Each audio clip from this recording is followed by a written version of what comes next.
Hello বন্ধুরা, good morning. Recently 3টে নতুন আইডির বুগেনভেলিয়া কিনে এনেছি নিজের ছাদ বাগানে বসানোর জন্য। চলো সেটাই তোমাদের সঙ্গে শেয়ার করে নিই। প্রথমটা হচ্ছে এইচবি সিঙ্ক, যেটা 150 টাকা দাম পড়েছে। পরেরটা হচ্ছে পার্থ, যেটা 30 টাকা দাম পড়েছে। আরও একটা গাছের আইডি ভুলে গেছি, যেটা 40 টাকা দিয়ে কিনে এনেছিলাম। এই গাছগুলোকেই আজকে প্রতিস্থাপন করব। কীভাবে মাটি তৈরি করছি সেটাই তোমাদের একবার দেখিয়ে নিই। 3টে 6 ইঞ্চির প্যারালাল টব নিয়ে নিয়েছি। এক টব ভার্মি কম্পোস্ট নিয়েছি, শেষ হয়ে গেছিলো বলে একটু কম পরিমাণে নিতে হয়েছে, নাহলে পুরো টব ভর্তি করেই নিতাম। এক টব নর্মাল ঝুরঝুরে মাটি আছে, আর এক টব হচ্ছে কোকোপিট আর বালি মেশানো আছে। মোটামুটি 50-50 রেশিওতে আছে। এইগুলোকেই আমি একটা বড় গামলাতে একসঙ্গে নিয়ে ভালো করে মিশিয়ে নেব। আর তোমরা চাইলে এর মধ্যে একটু নিমখোল, ফাঙ্গিসাইড এগুলো মিশিয়ে নিতে পারো। গাছগুলোকে আমি একদিন জল দিইনি, যাতে গোড়ার মাটিটা একটু শক্ত থাকে। কারণ যদি খুব নরম থাকে বা ভিজে ভিজে থাকে, তাহলে যখন গাছটাকে আমি বার করব তখন রুটসগুলো ছিঁড়ে যেতে পারে, বা মাটিটা অনেক সময় নরম থাকলে ভেঙে পড়ে গিয়ে অনেকগুলো রুটস ছিঁড়ে যেতে পারে, রুট বলটা ডিস্টার্ব হতে পারে। ওই জন্য একদিন জল দেবে না। গাছ একটু ঝিমিয়ে থাকলেও কোনো অসুবিধা হয় না, তারপর জল পেলেই গাছ একদম ঠিক হয়ে যাবে। সুন্দর করে সাবধানে কাঁচি দিয়ে গাছটাকে যাতে বার করা যেতে পারে, সেই জন্যই আমি এভাবে রেখে দিই। ভাঙা টবের কিছু টুকরো দিয়ে আমি গর্তগুলোকে বুঝিয়ে দিয়ে মাটি দিয়ে ভরে দিচ্ছি। কিছুটা মাটি দিয়ে ভরার পর আমি যে মিক্স সারটা বানাই সেইটা 2 চামচ দিয়ে দেব। কিভাবে মিক্স জৈব সার আমি বানাই সেটার ভিডিও আমি অলরেডি করে রেখেছি, সেটা আমি কমেন্ট সেকশনে লিংক দিয়ে দেবো, তোমরা অবশ্যই একবার দেখে নিও। কারণ কিভাবে বানিয়েছি সেটা যদি প্রত্যেকটা ভিডিওতে আলাদা করে বলতে যাই, তাহলে ভিডিওগুলো অনেক বড় হয়ে যাবে আর সময়ও নষ্ট হবে। দেখতে পাচ্ছ এই জৈব সারটা আমি বানিয়ে রেখেছি, এটাই 2 চামচ আমি এর ওপর একটু ছড়িয়ে দিচ্ছি। কারণ গাছটা যখন একটু বড় হবে, রুটসগুলো ছড়িয়ে যাবে, তখন সারগুলো ভালো মতো পেয়ে যাবে।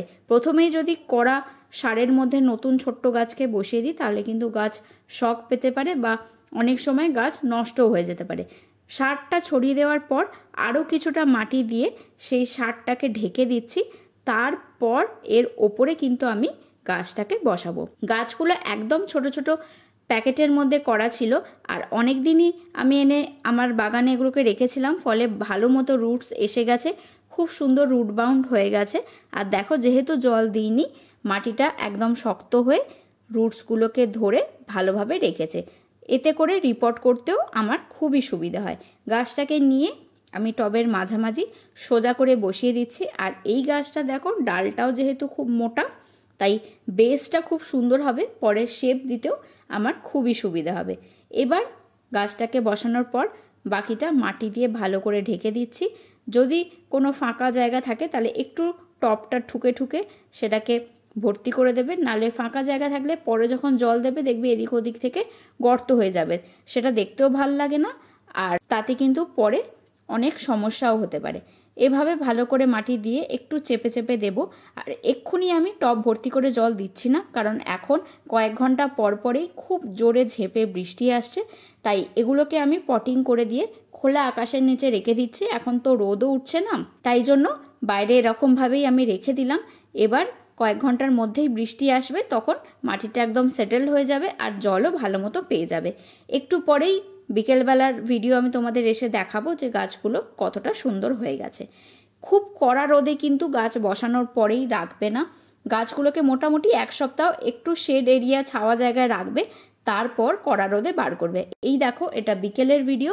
গাছগুলো একদম সেটেল হয়ে গেছে, মাটিটাও একদম সমান হয়ে গেছে, আর গাছগুলো তখন যেমন ঝিমিয়েছিল একদম এখন সতেজ হয়ে গেছে। তোমরা এভাবে খুব সহজে জৈবভাবে বুগেনভেলিয়া গাছ করতে পারো। গাছ বসানোর পর যে আমি সার দিয়েছি বা মাটিতে ভার্মি কম্পোস্ট মিশিয়েছি, তাই মোটামুটি 50 থেকে 60 দিন কোনো আর সার দেওয়ার দরকার হয় না। বর্ষাকালে তো এমনিও খুব একটা গাছে সার দেওয়ার দরকার হয় না, বর্ষার জলই গাছের জন্য এনাফ হয়।